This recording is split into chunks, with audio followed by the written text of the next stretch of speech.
জয় বাবা লোকনাথ জয়। আজ ভোরবেলা উঠে চান টান করে আজকে ঠাকুরের ভোগ রান্না করে ভোগ দিয়ে ঠাকুরকে ভোগ দিচ্ছি।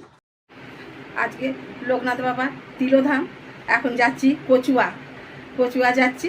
এবার ওখানে যেয়ে সব দেখাবো, বন্ধুরা দেখবেন ভালো করে সব।